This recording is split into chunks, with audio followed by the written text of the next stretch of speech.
Anybody recognise which company this is? Anybody?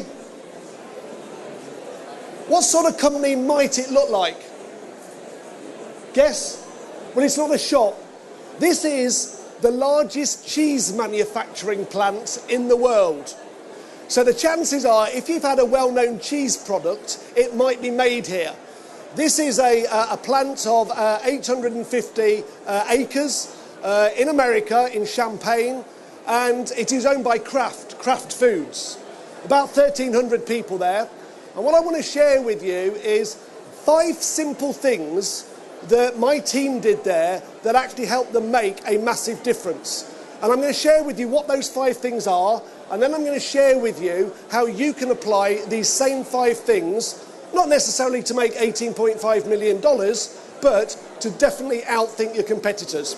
So this company, this is their products. It's divided into 4 separate departments, one of which is the processed cheese. So whether you've had a burger with a slice on it, you've had macaroni cheese, that's the stuff that's made in this factory. Okay, so I'm going to rattle through this really quickly. I'm going to give you a couple of little exercises to think about, and then I'm going to give you some presents at the end. Anybody up for some presents? Yeah. Okay, good. All right. And we might have a little competition as well, you never know. So, okay. Feel free to join in. If anybody wants to jump up on stage, you know, you can do that sort of stuff. It looks great for the video.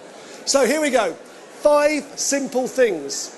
Now, I am a pragmatist, right? And I do a master's degree in something called solution-focused thinking, which I train around the world. But we're going to do Blue Peter Level 1 to start with today. Okay, here we go. Blue Peter Level 1.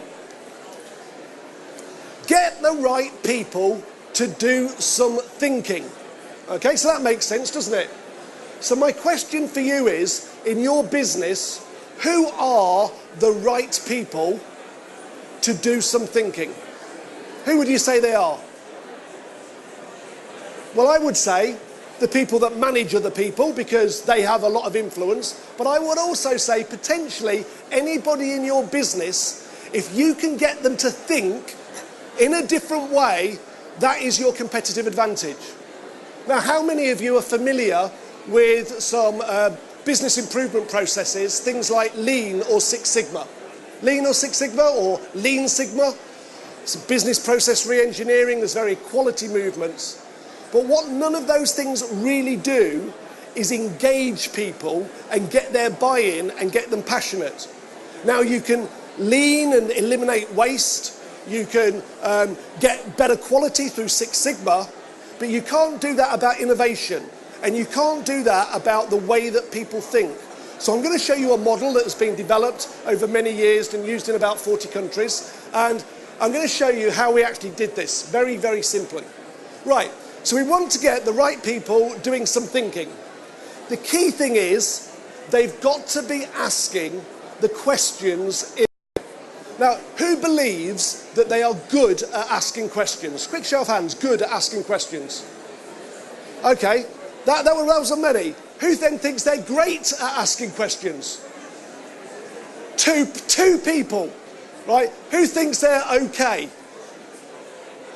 Who thinks they're a bit rubbish? Very honest, sir, you definitely get a prize for being the most honest man and sitting on the front row. Okay, I'm going to tell you that when people think, they predominantly do 4 things inside their head. One of the things that we do inside our head is we talk to ourselves, don't we?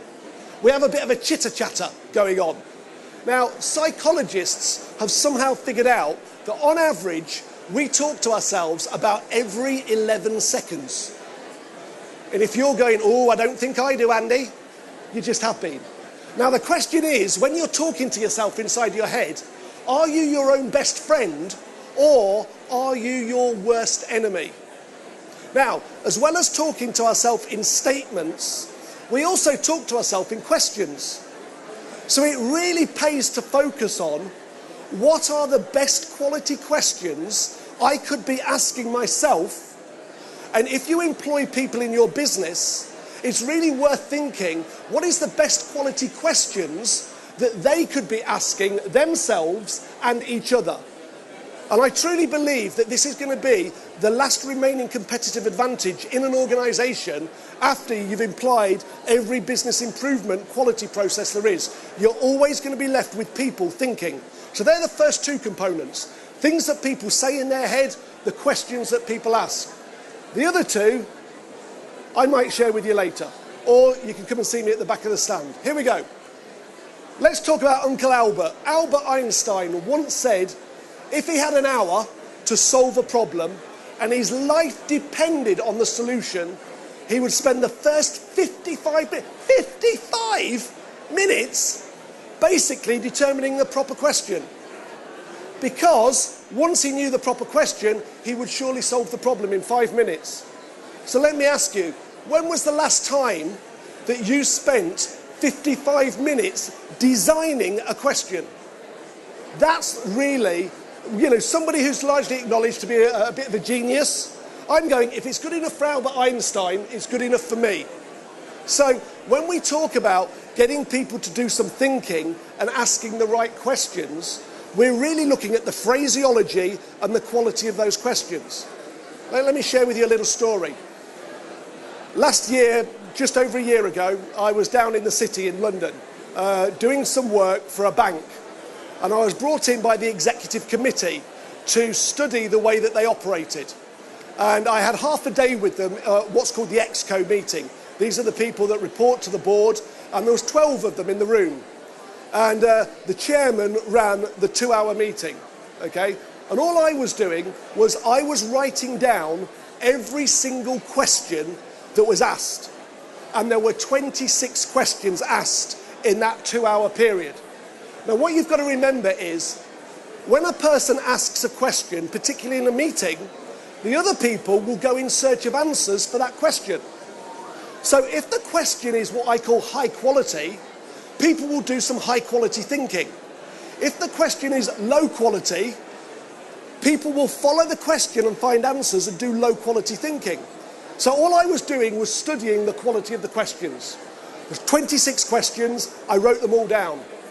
Then I thought to myself, what would Albert Einstein think about the quality of those questions? And I judged that he would go, 6 of them were superb. Superbly designed, crafted questions, right? And have you ever been on the receiving end of a question where you've gone, good question, and you know that question is just right for you at that moment and the moment has arrived? There were 6 out of 26 questions that were superb, excellent, high-quality questions. The other 20, sadly, were ranged from good to okay to atrocious. Now, you think if you've got the senior 12 people in a bank for 2 hours in an executive committee where the majority of the questions are not phrased right, they're going to do the thinking, they're then going to take action based on that thinking, and surprise, surprise, the results will follow the action. So we then took a coffee break. We took a coffee break for 15 minutes, and I rewrote the 20 questions that I felt could be improved. And I ran the next 2 hours of the meeting. Surprise, surprise, we got massively different results because people were thinking in a different way because of the quality of the questions. So let's just go back. I get very passionate about questions.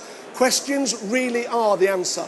Okay. So we get the right people to do some thinking, asking the right questions designed in the right way, okay, about the right things. So the next question then is, what are the right things to design questions about, phrased in the right way in order to get the right people to do some thinking about? So think about your organisation. What are the right things? They might be things where you've got challenges and problems. They might be things where you've got opportunities. They might be things that need sorting out. They might be things about taking competitive advantage in a certain way. So again, you can involve your people in identifying what are the right things to do some thinking about. So we've got the right things, we've got the right people, we've got the right questions. Now, we're going to use a results-focused framework to build a plan. And I guess this is the thing that I'm probably best well known for about the books that I've written and the stuff that I do around the world. I'm going to introduce you very quickly to something called the Go Mad framework. Just a quick show of hands. Is anybody familiar with this Go Mad framework in the room? Okay, I've got about 10 people there. Great. So, very quickly, lightning for you. This goes back to a research study that I did back in 1998, where we spent 4,000 hours researching people that made a difference. Big differences, small differences, work-related differences, personal differences.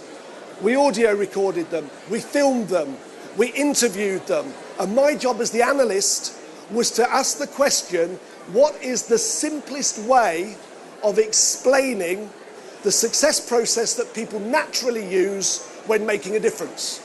The only problem was that question wasn't the best it could have been, because I didn't find a process. I found a system, a framework, and the simplest way I've got of explaining it is to boil it down to 7 key things. So, we have the goal. If you want to make a difference, you've got to be really clear, absolute clarity. What is it that you want to achieve, by when, with laser-like precision? There are 4 different goal-defining techniques. And if you're serious in business, I think you need to master them. There's the classic SMART goal that a lot of businesses get taught. There is an umbrella goal for projects. There is a qualitative goal for things like confidence, morale, customer relationships. And there is a vision. You get those 4 goal-defining techniques, you've got a toolkit about that. But also, if you want to make a difference, you need a massively strong reason why. This is about motivation, it's about desire, it's about passion, it's about energy. Let's just recall, we'll do a little quick quiz here, for a prize, and the prize is a book. If you recall your mind back to 1996, summer of 1996, think how old you were, deduct about 16, 17 years from your age, turn on the radio. In the summer of 96, you will have been guaranteed to hear one song, because this was the year of girl power. The Spice Girls had just burst onto the scene. So the prize is for, what was the name of the first Spice Girls big hit? Who knows it? Who said it? Another man at the front. It's always the men that know the Spice Girls. Now, to get your prize, all you have to do is come on stage and sing the Now, at that moment, what happened was something called a hindering thought, right? Where perhaps a question or a statement went from. Now, I'll give you a book at the end, thank you. The Spice Girls sang Wannabe, and they went, I'll tell you what I want, what I really, really want. And little did I know, this was 2 years before I did my research, they had got the first 2 principles of the Go Mad, the Make a Difference framework. I'll tell you what I want is a strong, clearly defined goal. What I want. What I really, really want is a strong reason why. Now, fortunately for me, they then spoilt the rest by going zigga zig okay? It doesn't scan very well, you know, but if you remember a little bit of girl power, you're on the right track. I'll tell you what I want, what I really, really want, and then I'll check my self-belief that it's achievable. Okay? You can only get that on very rare East European import labels, but it's worth checking out. So I'll tell you what I want, what I really, really want. I'll check my self-belief that it's achievable. Now, the self-belief bit is all about your thinking. Your self-belief is based on a series of thoughts. So therefore, if you can influence your thoughts through questions and design great questions, you can think better and have higher self-belief. Then we need to do some possibility thinking, go over here and go, right, how possibly, what possibly, who possibly, and there's a toolkit of 10 areas to do some thinking about in order to build a more robust plan of your priorities. Some of that includes involving other people and getting their buy-in to the goal, and ultimately it's about getting people in that organisation to take personal responsibility. So, back to the case study. In an organisation of 1,300 people, how do you do that, and how do you get people to take personal responsibility? To do the thinking and then to take action and measure the results. So, that was the research question. The answer to it was a solution-focused thinking system. The MAD bit comes from making a difference. Okay. So, they used the framework to build a plan based on some great questions, based on the right things, involving the right people. And then we get them to apply the 7th key principle, which is taking action and then measuring the results every 90 days. So we built a working practice into the business where these people would work on the things, build a plan, implement it on the right things, come back after 90 days and measure the performance. And we had the general manager of the plant as the leader in there, absolutely sponsoring this and endorsing it from the top. So my big tip is, for you as business leaders in your organisation, what is it that you're going to sponsor?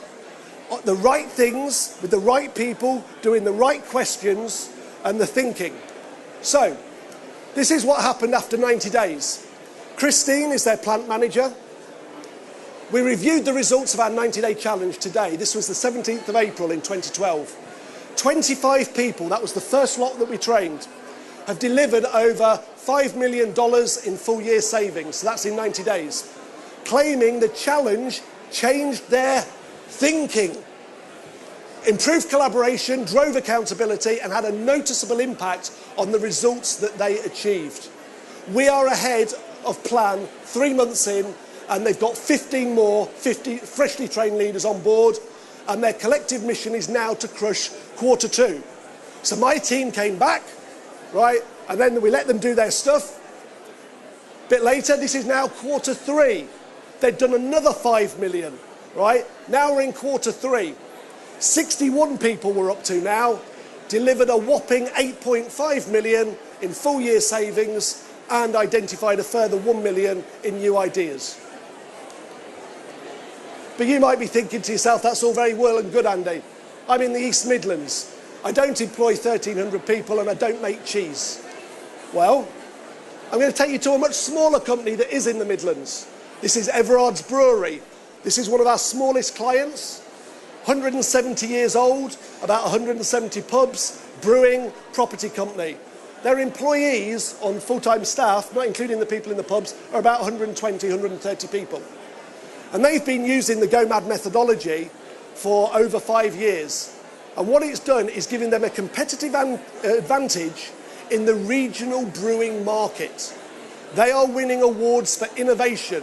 They are doing things differently because they are outthinking. They are outthinking their competitors who are stuck 20 or 30 years behind in some of their methodology. So when they have a problem in the business, they don't just go, whose job is it? It's yours. They go, who could we possibly get from different parts of the business that are going to ask great questions about the right thing and outthink? And that's how they basically work. Absolutely fabulous business. But then you're going, maybe, but we don't employ 100 people. And maybe we don't even make anything. Well, do you or any of your people live or work in Leicestershire? Quick show of hands. Anybody live or work in Leicestershire? Okay, about half. Who knows somebody that lives or works in Leicestershire? Okay. For you, you can get this completely free. So as part of my lifetime legacy, I'm 50 this year, and I want to give back to the people of Leicestershire, which is where I live, where 2 of my businesses are based. I want to give this all away for free. So this is how we're going to do it. My mission is about achieving results and improving lives. So I'm going to aim to help every individual who lives or works within Leicestershire achieve greater personal success by providing them with the essential development tools and online and community coaching support. We're going to train 1,000 community coaches, and we've already started, and build an infrastructure of 50 leaders that use that GoMad methodology. Okay. So at the heart of this is the cloud. We have an online solution that is sold commercially outside of Leicestershire, but people in Leicestershire get it for free. So they can go through that framework like a virtual coach, define their goals, sort their problems, do the possibility thinking. The great questions are already programmed in. We've started to train 1,000 community coaches and give them that online toolkit. So whether it's an individual and a family, or a business, or a community group, or a public sector partner, my partners on this are the Leicestershire County Council and the police. What are we going to help them do? We're going to help them to think about the right things. When we did some research in the community and we asked people, what's the difference that you most want to make? Everything that they said fell under 9 areas of thinking. Money and finance, obvious one. Work, career and business. Health and well-being, a lot of people want to do something about their health. Education, learning and training in whatever format. Home and accommodation. Relationships, community, social, leisure and sport, and the environment. Everything falls within those 9 areas. So we've got business within there. So if there are people that you know in your business, in your family, in your community that you want to help, please have a word and I will provide free training for them. Okay. So what are we going to help people of Leicestershire to do? We're going to get them to do some good thinking. We're going to get them asking the right questions, designed in the right way, about the right things for them, using the results-focused framework, and then we're going to get them to take action and we're going to measure the results. So here's the deal. You can get that for free. I will train and give access to a whole year's worth of development to anybody that wants to develop their coaching skills or leadership skills on the deal that you give back some time to the community. That's the win-win deal. I give it for free, you give something back for free to somebody that wants to make a difference, okay? And your organisation, if it wants to, can become a partner on this and add value in some sort of way, so it's a win-win deal as well. Okay.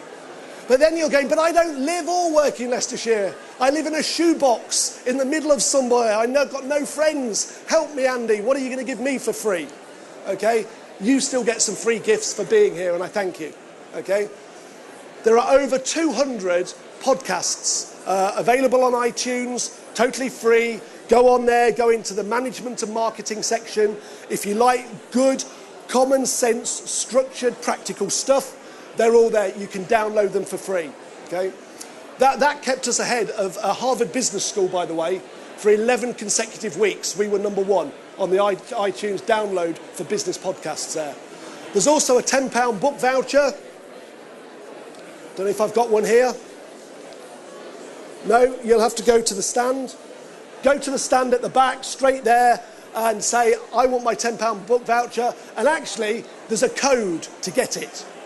Even if you don't live in Leicestershire, you have to go and see one of the team there and go, I wish I lived in Leicestershire. That's the code. And then you get a free £10 book voucher, okay? So that's it. That's the Gibert framework. What I wanted to do was give you some stuff for free. This is simple, practical, common sense, structured stuff that is being used in over 40 countries, hundreds of thousands of people, and you can have it for free.